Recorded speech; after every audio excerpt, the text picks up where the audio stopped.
So we've been working with Power BI, and so far what we've done is we've learned how to bring data in from the different data sources in Power BI. So I'm aware a few of us have not been able to get the Power BI desktop because of the computer that we use. Those on Mac may not be able to get it. And I think a few other people said something around not being able to get the Power BI desktop with their ordinary email, which is quite strange because you should be able to sign in with your ordinary normal Yahoo or Gmail. It starts to ask for work email if you're trying to get to Power BI service, maybe start trying to get a pro or something, is my understanding. Okay. So we have looked at a lot of these different data sources and how to use them. Okay. The last we did was we said, let's use the old data feed to get the Power BI, to get the Northwind data in, which was what we did. Okay. And the old data feed is not very, this was the link that we used, the URL that we used. It's not very different from if you were getting data from the web, because it's just, again, it's just going to ask for the URL. You paste it in, okay that, and then it's links you in. Please, if you're not talking, please I mute. have a question. Okay, go for it. You sent a link Yeah. on WhatsApp. I Yes. clicked on the link and it brought plenty things. Yeah. So I was kind of confused. Are we supposed to just pick that link and drop it on Power BI? Or Yes. we are to click on it and save it so that when we are clicking get data, we can now, you know, when I click on get data, I should just paste that link here. Yes.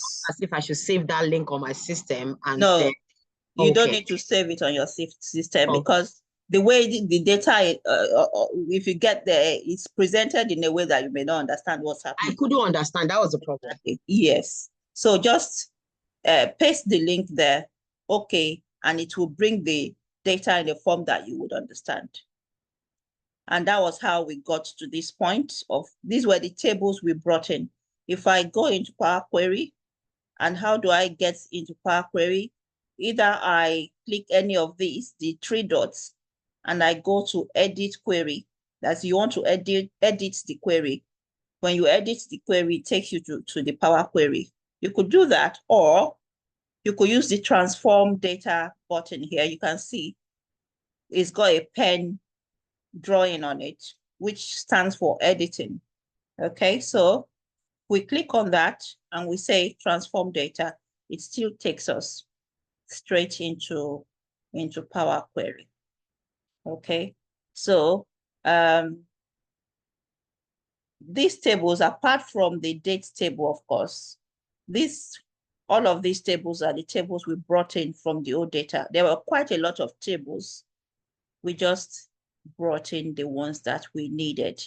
Okay, we just brought in the ones that we needed. And we talked about these applied steps. Now, you don't have an undo button in Power Query, but if you need to undo a step, either the previous step or those steps before that one, you can undo by removing, you can see each time I hover on this step, this X button, X icon comes alive. You can do that by clicking on that to remove the previous step. And you can also, rather than remove, you can also go into each step and see exactly what happened there. This was the source. when we place that link, the URL into the OData, and we clicked OK, it brought us to the source. And these were all the tables that were in the source. You see, it says table, table, table, table, all of the tables that we found. Okay. Within the navigation, we chose, for this particular table, we chose category. Okay, if I click on the clock wheel by the side, okay, yeah, this was what it brought for us. And we chose category. You can see that the highlight is on categories because I'm on categories table. Okay. But yes, loads of tables, which you don't necessarily need all. You may need all sometimes. Again, it depends on what you are working on. The report that you're trying to create will determine the tables that you bring in. Okay. I'm going to cancel that because we don't need to redo that part. And then it says remove columns here. We brought the table we needed in, which is the categories table. And we removed a few columns that we didn't need. There was picture. If you remember, there was picture column. There was products table. Okay, but we removed those because they are not needed for this table. For this table, we only needed information on the different categories of products that we need, that we have, which are the category ID, the names of each of those ID, and the different types of product description you would find within each of the categories. Okay, and the same goes for all of the tables, the same process, which is we got to the source, we navigated, and brought in for this one, the employees table. The highlight is on employees for this one. And for each of the other ones, when we click on them and when we go into the navigation, the highlight would always be on the table that you are currently on. For this one, it was the employees. I remember that on Friday, was it? We just did a bit of cleaning on just categories table.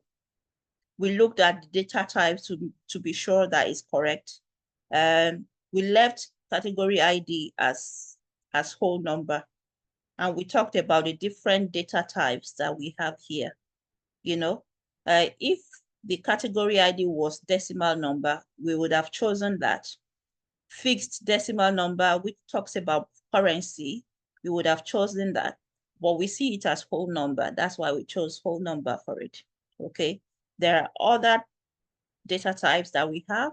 We have percentage, dates, time, and you can see on that icon, there's the calendar and there's the clock to give us the meaning of date time, or to just to denote that it's date and time together. Okay. And if it was a date column that we were dealing with, we would have chosen date. So you can change the different data type to exactly what you need it to be by clicking on that side. Okay. And each of the columns have it. For this category name, it's all text. And that's why we have ABC. We chose text for it. For description as well, data type, we have a text, and we've looked through. It's a very small short table. We can see that there isn't any other cleaning job to do on this table. It looks fine. Okay.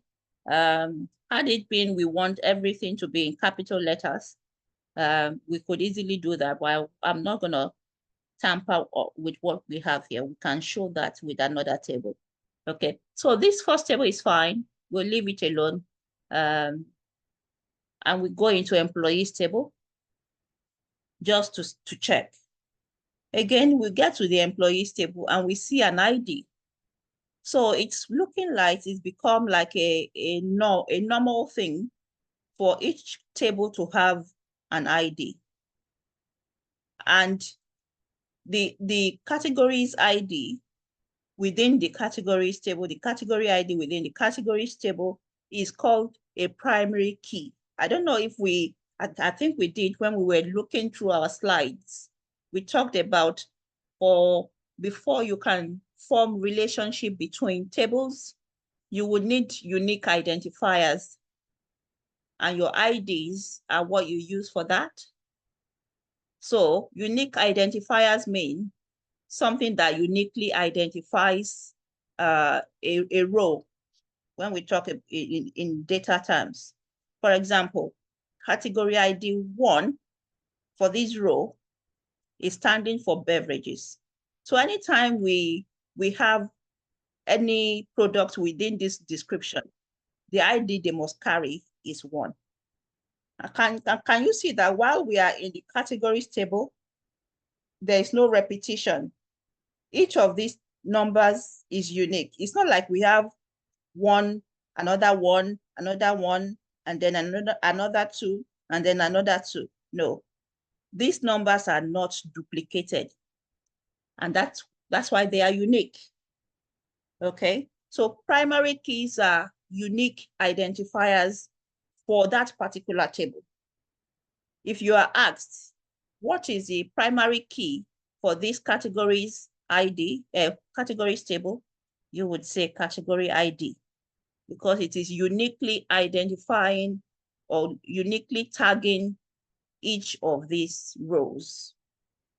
Okay, we come to employees table and we find the same thing. We have employee ID. Okay, again, each of these IDs, none of it is repeated while we are in this table, which means that each of these are unique identifiers for each row. It's like when you're at work, you have your employee number. Okay, immediately you are onboarded as a new employee, you get your own employee number or payroll number sometimes. Sometimes for some people, employee number could be different from payroll number, but those two numbers are uniquely yours. No two persons at work are supposed to have the same employee number. And that is why we said your employee number uniquely identifies you, so that anytime something comes up and it's your number that comes up, we know that that information is about you, because that is your unique number. It's not for any other person. Okay, that's your primary key. Okay, so we call these employee ID while it is, that's the keyword, while it is within the employees table. Employee ID is a primary key. Why is it a primary key? It's a primary key because it uniquely identifies each row or each person. In this case, Davolio, Nancy, her unique, her employee ID is 1. So anytime we are looking through this table, these other tables, and we find an employee ID with 1, we know that there's reference that is referencing Davolio Nancy. If we come across an employee ID 2 on any of these other tables, we know that Fuller Andrew is being referenced. So while we are in employees table, employee ID is a primary key. It's a primary key because it is a unique identifier of each of these rows. And it's a unique identifier because it's not duplicated at all. There's no duplicates while we are in that same table. Okay, so that's that about unique identifiers, also known as primary keys. Okay, which are the unique IDs for each table. Okay, so I'm looking at the data type that has been assigned to it. And just like we had for category ID, the data type 1, 2, 3 is whole number.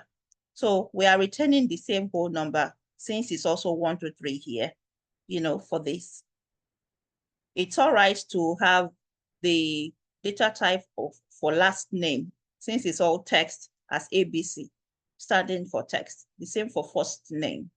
Okay, the same for title. The same for title of courtesy. Okay, now it starts to get interesting when we get to birth dates. Okay, what do we have here? This looks like a whole map with a clock to it. It's not even just referencing date time, which I would have thought. It's showing a whole map. And I'm looking for it here. Here it is. It says dates. So it's got, let me open it. Okay, let's use this because this is covering it up. Okay, dates, time, and time zone.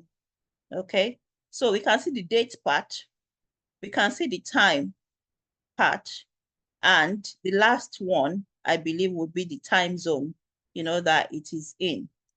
Okay, now if I don't need all of that time and time zone for this column, if all I just want is the dates, because I can see that even the time that is showing is not very unique like that. It's just showing maybe midnight,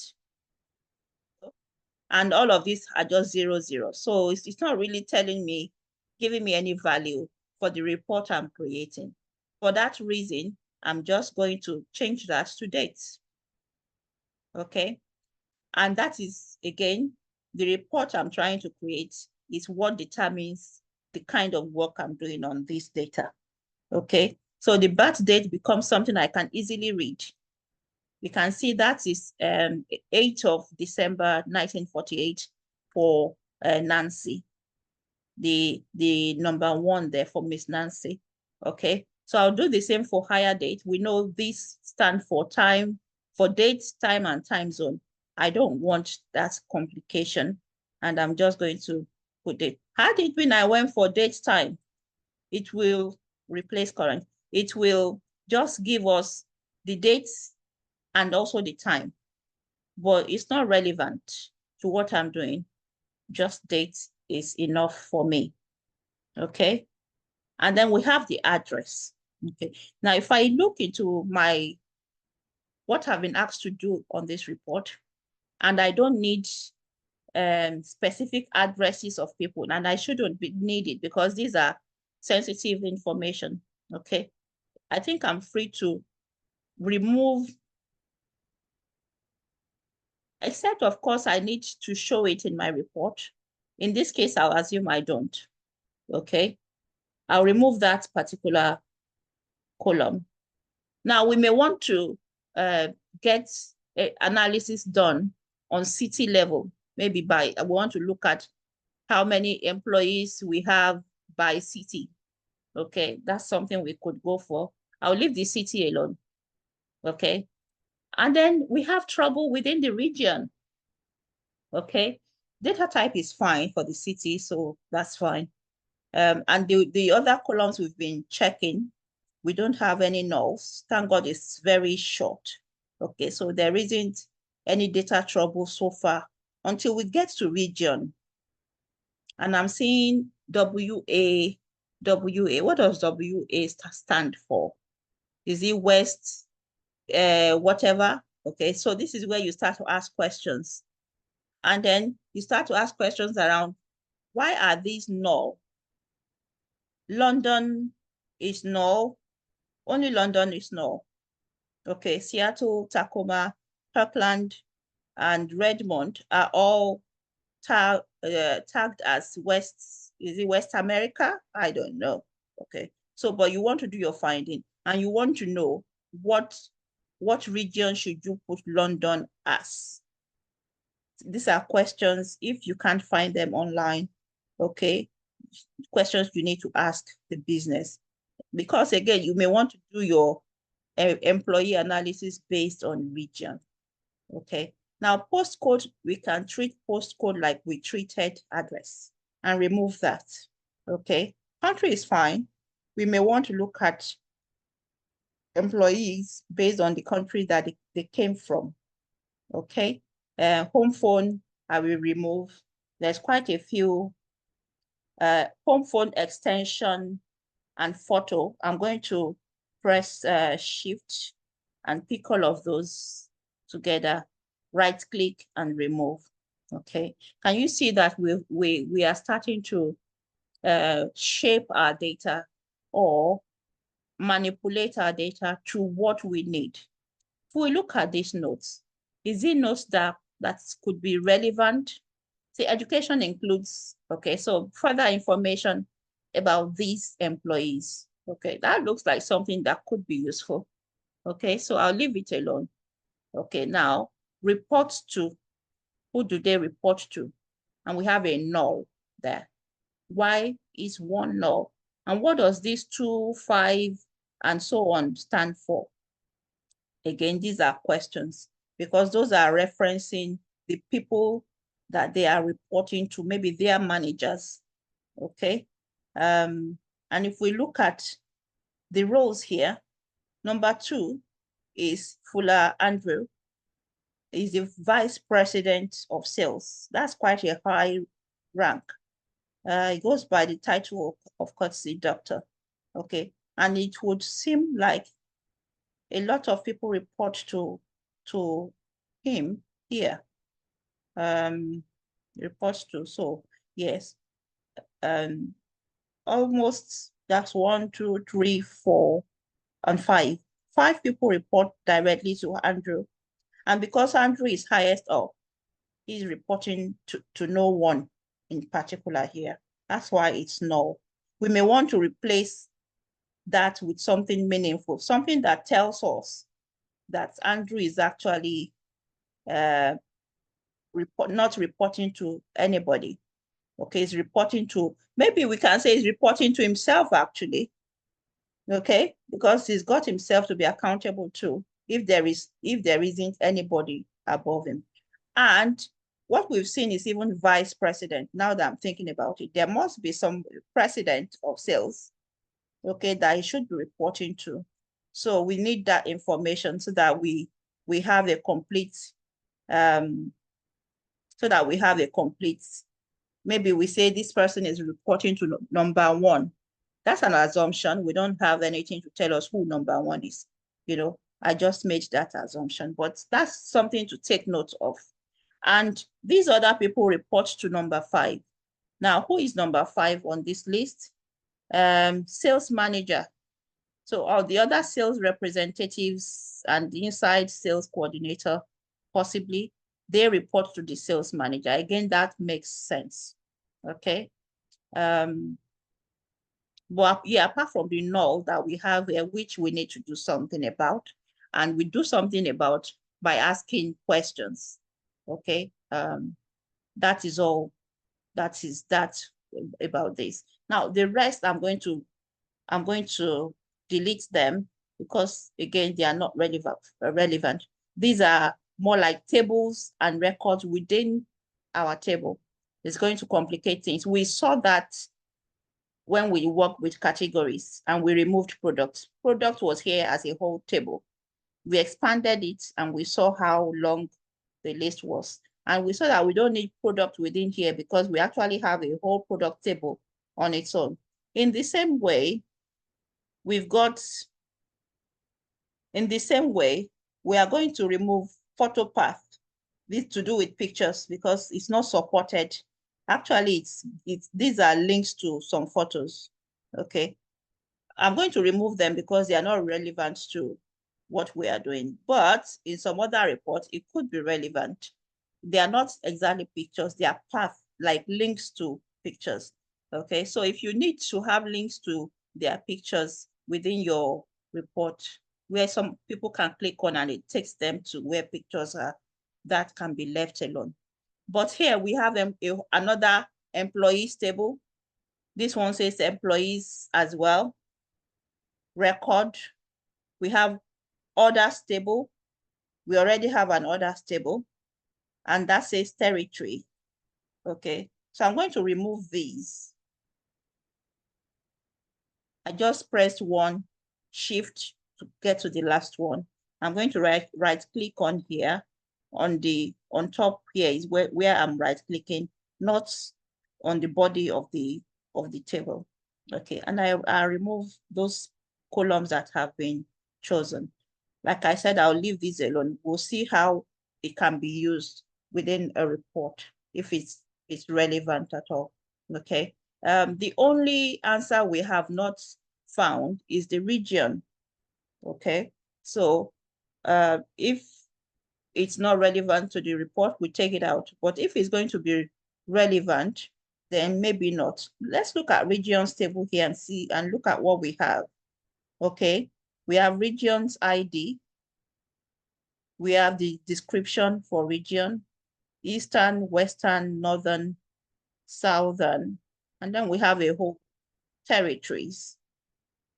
Okay, let's expand this territory, see what it gives us. Oh, I see. Territory table, territory description, region ID, region, and then the employees. That is looking like a whole something else. Okay, I'll leave that alone. Let's finish work on everything and do it step by step. Okay, so we still have work to do on here to come here and define exactly what this WA means and what null and all of that means. So let's keep that at the back of our mind. We might find answers as we travel down the rest of the tables. Then we have other details.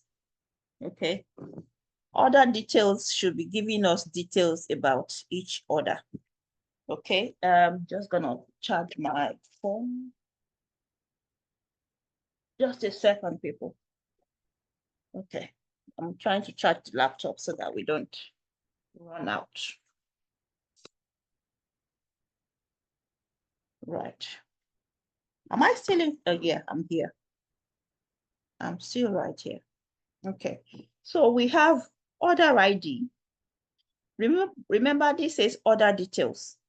We have talked about key, where and how it's relevant to each of the tables that we've looked at so far.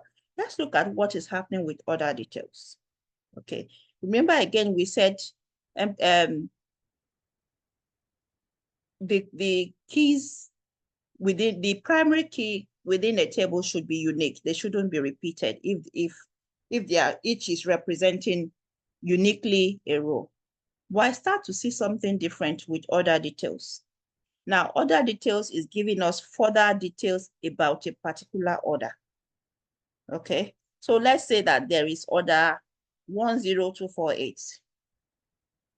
Within that order, several products were bought.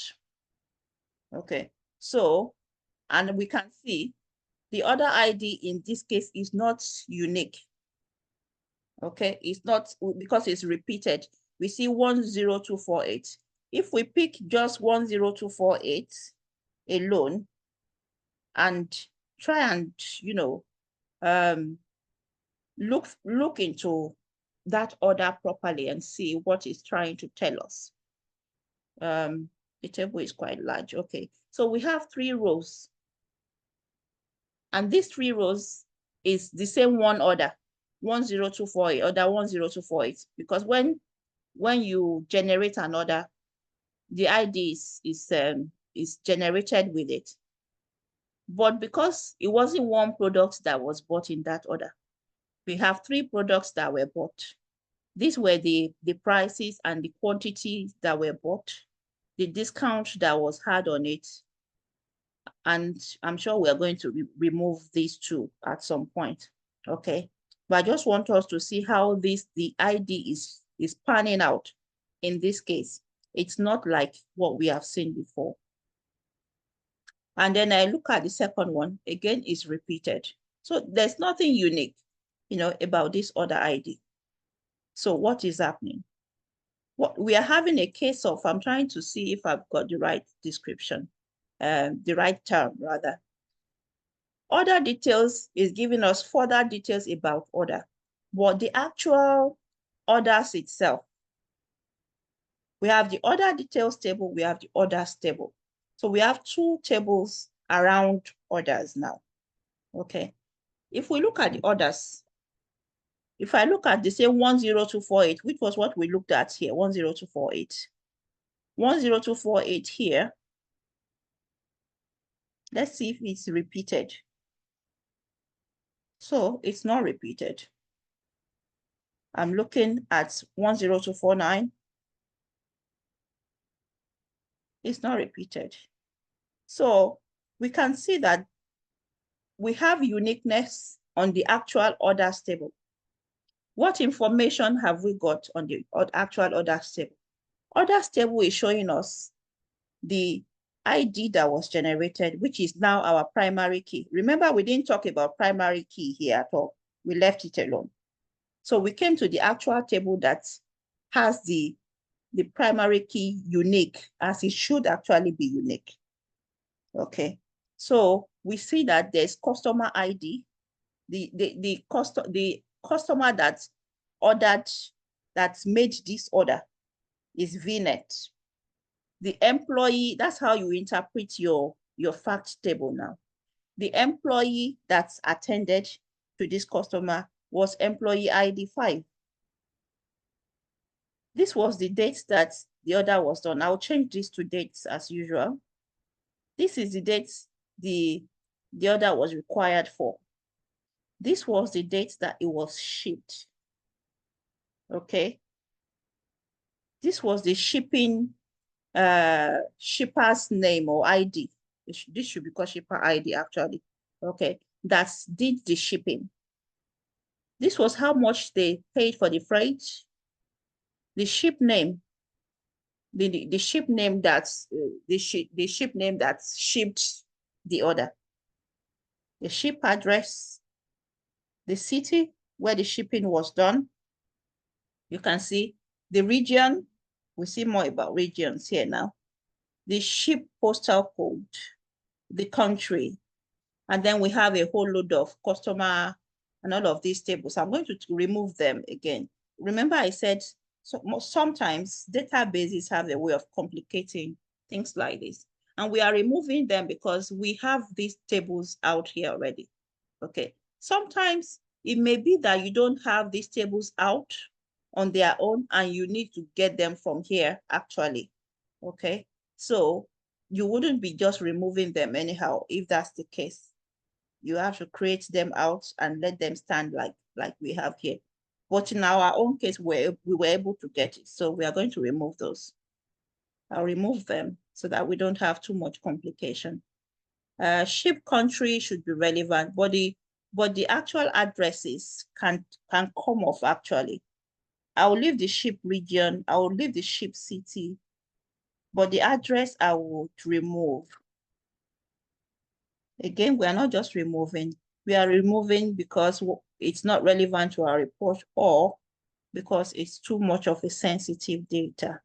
Okay, so the orders table has order ID, that is, the ID is actually being a primary key. It is being a primary key because it is actually represent each row. Each of the ID is unique to each of the rows. We don't have duplications, okay? That's why we say that it's primary key. I believe if I read my book right, the orders and the other details, they are what you call the parent-child kind of table, where you have the parents is the orders itself. But for each of these other, more details is being given in the other details. Okay. So when we finish cleaning all of the tables, we will then look for a way to marry these two together. Will be the best way to go about it. How we'll do that, we shall see. Okay. But again, that is noted. Remember, we've noted that we need to look for what these regions are, what they stand for. We also need to look for how we are going to combine these two tables into one so that we can carry out our analysis. We need them together, okay? Because the others just gives us the ID of the customer, the ID of the employee. It tells us the dates, the different dates, the shipping information, but it's missing something. Who can tell us what is missing? What are we missing on this table that we could possibly find on here? The information we have here, we can see order ID, we can see product ID, and the prices and the quantities of things that were brought. But here we see the customer that bought is the right word. We see the customers, the employees involved, the dates that those products bought were required, the shipping information, we have it. But on the actual table, we don't have something. Who can tell us what it is that is missing here, but that is actually here? You can unmute and talk. Product ID. Yes, thank you, Ma. Is the product information. So we have product information on one and the rest of the information on the other. But we need to have those products information, the ID, the prices and the quantities that were bought, you know, we need to have them all on the same table, okay? And that's why the ID is repeated here and it's unique here, okay? So if we go back here, we just need to clean up. And in cleaning up, I see IDs, the IDs are having the right data type. The price is having the right data type as well. Quantity is having, it's putting quantity as decimal number, but the quantity of a product is normally a whole number, okay? So I'm going to put that as a whole number. And the discount is normally in percentage. So I think we should be safe to put the discount as percentage, okay? And I'm going to remove these two tables because they are table within table, which we don't need to be like that. So that is clean. Let's see if we need a bit of cleaning on this one. The data types are right. Dates, yes, those are right. Let's not also forget that our steps that we are taking are being recorded here. So far data, I can see, you see this green that we see here, these green lines are actually giving us information. We didn't talk about them, you know, from the start. It would tell you if the bar of this line is full, that means you have full data, there's no null, okay? And it goes on and on, well, meaning we don't have any missing data so far until we get here and we see a bit of a break here. Can you see? That's where my cursor is hovering, okay? So we see that we don't have full date. We have some dates missing, and that is actually true. You may want to have a look at the nulls and see why do we not have dates for those, okay? We have the required date. We don't have the date that they were shipped. Okay, why so? We may want to find out the reason for that. But the fact is that we are missing some dates. Okay, so that has been recorded. I'm going to delete that filter step. How they were shipped through the price, the data types are fine for those. And we have a lot of missing regions as well. Okay, that region saying RJ, SP, Takira, you know, if we know what those DFWA stand for, it could be that we'll be able to maybe if we can use country or use city will be the best to use if we can find out what they are on our own. If not, we should be asking the business where that information readily is so that we can fill those in so that we don't work with missing data. Again, if this ship region, if it's not relevant to your report, then you don't worry yourself about it. You only worry yourself with information that is missing what you need. If you don't necessarily need it, you'll save yourself time and energy not to pursue it, okay? And then we look at products, okay? We have product information. The same thing about IDs that we are talking about.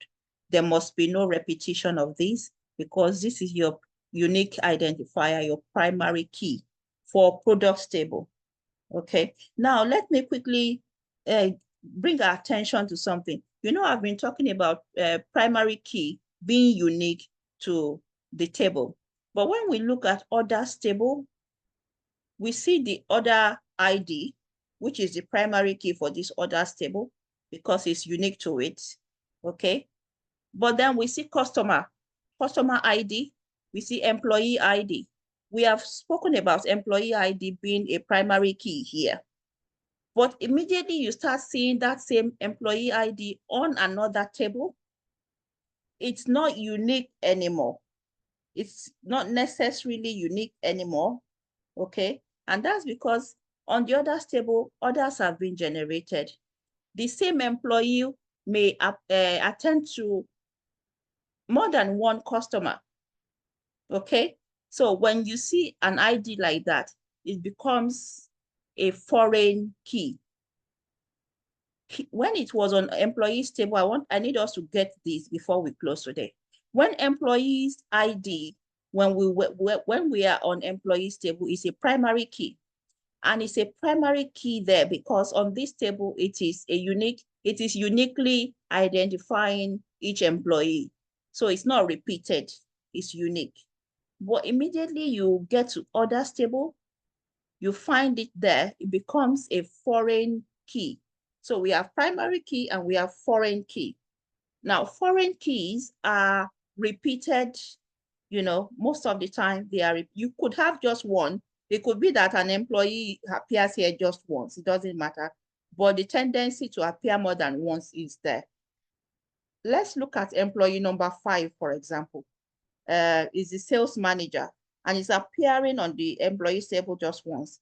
On the other table, let's see how many times this employee number 5 appears. So many times. So many, because he's attended to so many different orders, so many different customers. Okay, so here, this employee ID is a foreign key, and the same goes for each of the other ones as well. Okay, it would be really rare. Maybe the number 2, the Oga Patapata, did not. Actually, he also attended to a lot of others too. Okay, so that's how the concept of primary key and foreign key, that's how they work. And we need those to be there for our data model because each of these tables are entities on their own. But we are going to need them at some point before we can do our analysis. We are going to need them to talk to each other, to relate with each other. That's why we would, when the time comes, we are going to need to form relationships. For example, we'll form a relationship between employees table and orders table. And what would help us are the IDs. You see the ID, employee ID here. We are going to be joining it. It's appearing once here. We are going to be joining it to, or linking it to the employee's ID that is on another table. So these two tables will be able to speak to one another, such that if I want to look at, maybe we are doing employees, we want to raise their salary by how many orders they attended to. If this table can talk to this table, we can easily see employees by orders by employees. How many quantities of sales did each employee manage to close? Okay, that's how that data model is going to work between those tables. And the same applies to every other ones. And another example is customer. I know we haven't gotten to customer's table yet, okay? But it's the same concept. The same customer could place many orders, okay? They could place many different orders within the duration of the time that we have here. Let's look at Alfkey, for example.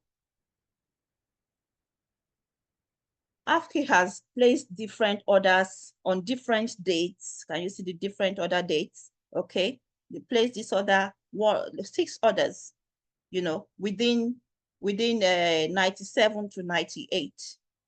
They've had 6 orders. So this customer is appearing here many times.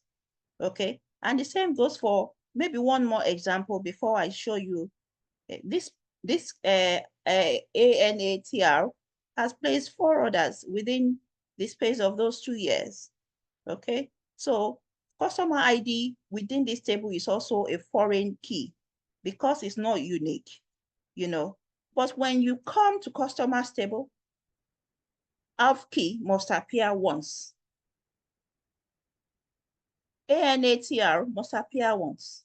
And the same goes for each of the other ones because they are the unique identifiers. Each row, they identify each row uniquely. Can you see?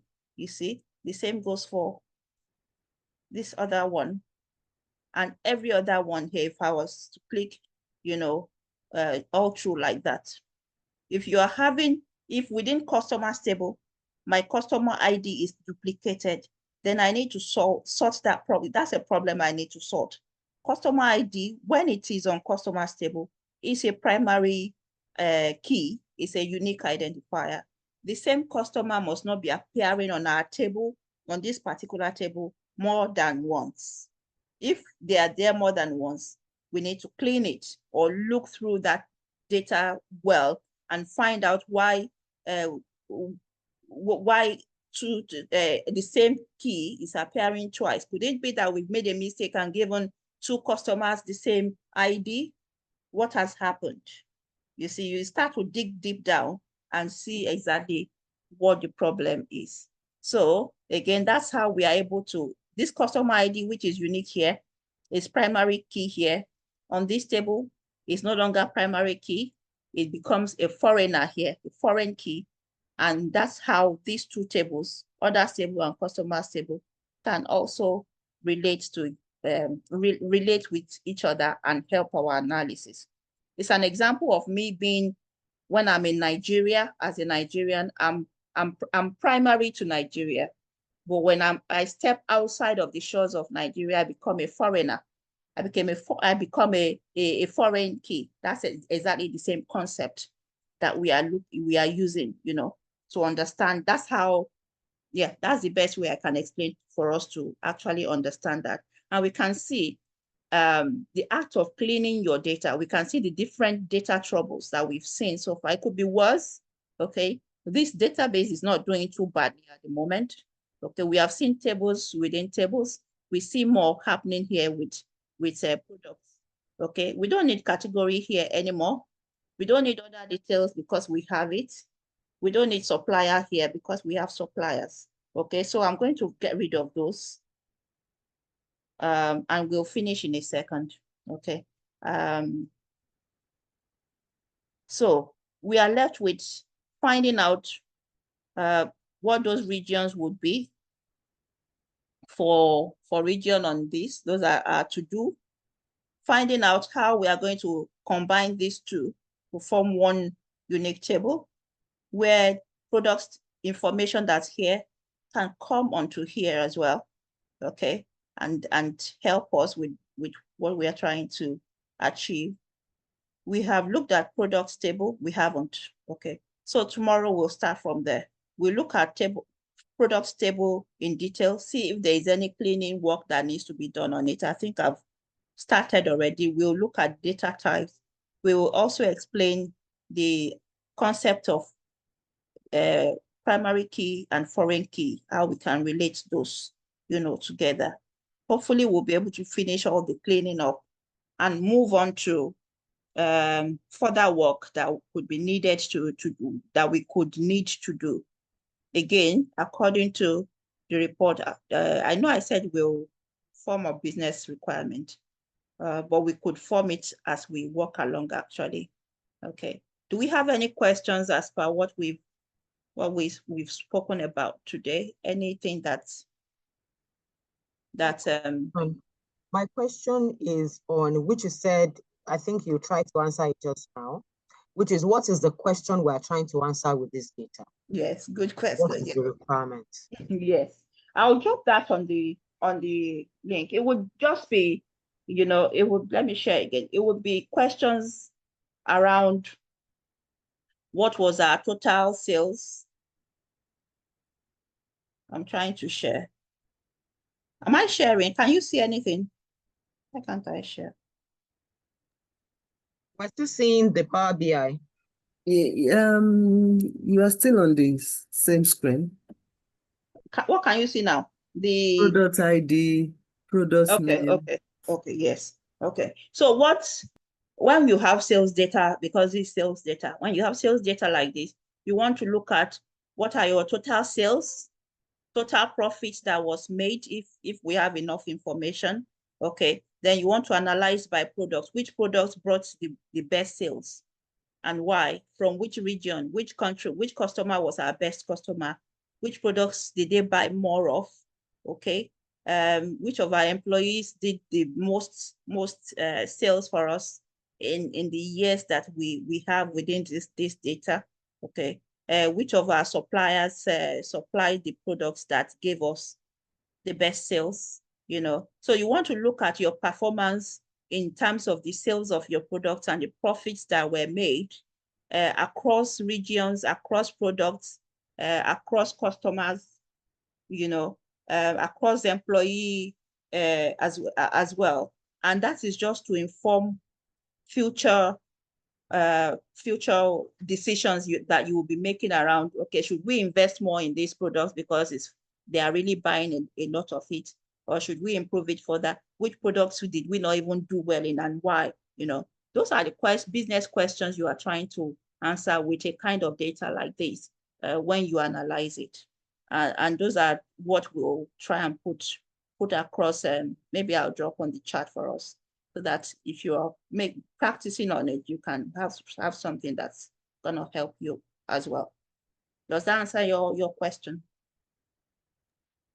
Yes, ma'am. Thank you. Any other question? Yeah, just to ask, so there's no way to get Power BI on Mac at all, because it's really hard when I can't actually practice. You know, I can't actually do any of this on my own because I've got a Mac.